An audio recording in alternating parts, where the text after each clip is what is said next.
ये कहानी है जादुई सांप के अंडे। माधोपुर गांव में मधुसूदन नाम का एक साधारण व्यक्ति रहता था। मधुसूदन के पास एक छोटा सा खेत था। वो उसी से अपना जीवन यापन करता था।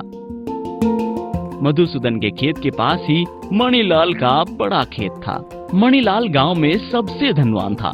मणिलाल बहुत ही लालची किस्म का व्यक्ति था, इसीलिए इतना समृद्ध होने के बावजूद भी वो हमेशा और पैसा कमाने को भागता रहता। अरे कालू, ये क्या?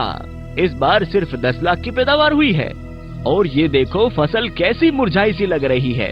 इससे तो मुनाफा बढ़ने की बजाय और कम हो जाएगा। नहीं नहीं नहीं, ऐसे काम नहीं चलेगा। क्या करूं? हाँ, ऐसा करता हूँ, एक और बोरवेल खुदवा लेता हूँ।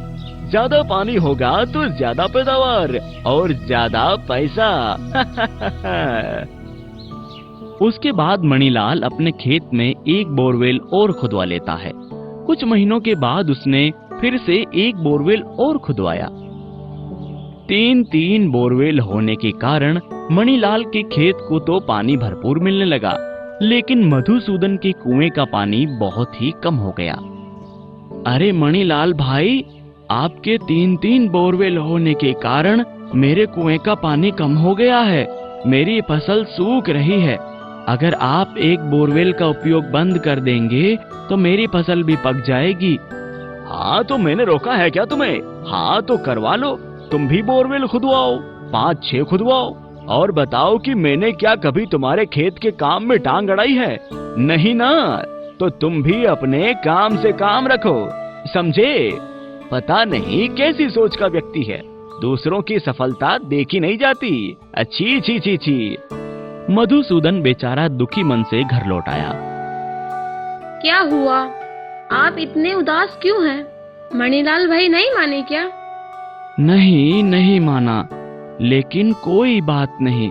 कुएं में पानी कम हुआ है, खत्म नहीं हुआ है। कुएं को थोड़ा और गहरा करूंगा तो पानी मिल जाएगा। और मधुसूदन कुएं को गहरा करने के लिए खुदाई करने लगा। थोड़ी देर खोदने के बाद अचानक से वहां एक सांप निकल आया, जिसे देख मधुसूदन डर गया। डरो मत मधुसूदन, मैं तुम्हें कुछ नहीं करूंगा। मैं तो तुमसे प्रार्थना करने आया हूँ कि तुम इससे गहरा मत खोदो, क्योंकि इसके नीचे हमारे घर हैं। वहाँ हमने अंडे दिए हैं, वे सब टूट जाएंगे।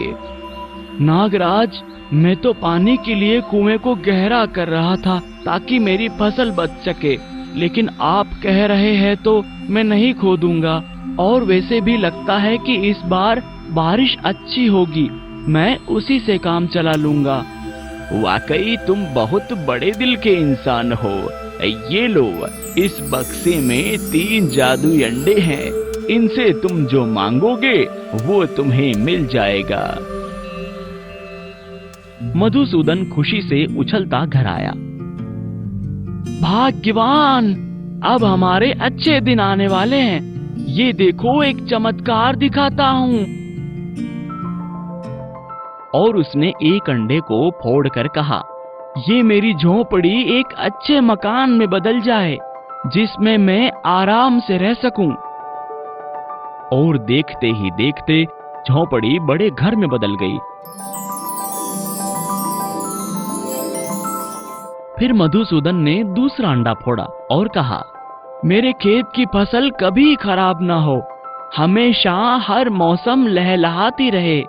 और मधुसूदन ने तीसरा अंडा फोड़ते हुए कहा, मुझे इतना धन चाहिए जिससे हमारा जीवन यापन हो सके और हम जरूरतमंदों की मदद कर सकें। और वैसा ही हुआ जैसा मधुसूदन ने चाहा। अब मधुसूदन और उसकी पत्नी बहुत खुशी से रहने लगे। लेकिन अचानक से हुए इस बदलाव के कारण मणिलाल को शक होने लगा, तो उसने मधुसूदन पर नजर रखना शुरू कर दिया, जिसके कारण उसे जादुई अंडों के बारे में पता चल गया। अच्छा, तो ये अंडों का चमत्कार है। ये मधुसूदन भी कितना मूर्ख है।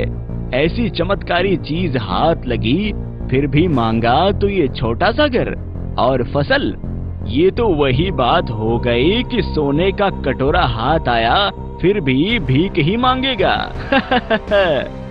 फिर रात होने पर मणिलाल चुपके से कुएं में उतरता है और खोदने लगता है, तो सांप आकर उसे भी रोकता है और बदले में सोने के अंडे देता है। वाह वाह वाह मणिलाल वाह, अब तो महाराज मणिलाल बनने का समय आ गया है।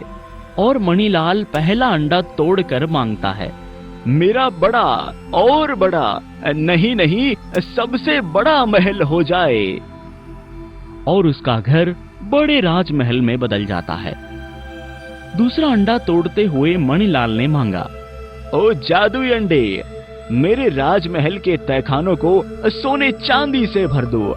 और फिर तीसरा अंडा तोड़कर मणिलाल ने कहा, इस महल में मैं राजा की तरह रहूं, हाँ, और मेरी 20 रानियां हो, हाँ 20 रानियां। इसे कहते हैं मौके का फायदा उठाना। और एक वो है मधुसूदन, गरीब का गरीब। इस तरह मणिलाल राजा की तरह रहने लगा और धन के दम पर हर किसी पर धौंस जमाने लगा। एक दिन मणिलाल के सुंदर राजमहल के बारे में पड़ोसी राजा को जब पता चला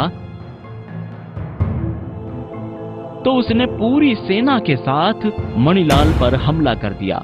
मणिलाल सिर्फ जादुई सांप के अंडों से राजा बना था, इसीलिए उसे युद्ध करना नहीं आता था। और पड़ोसी राजा ने मणिलाल को बंदी बनाकर उसका राजमहल जीत लिया। अगर मणिलाल ने इतना लालच नहीं किया होता तो वो आज आजाद होता।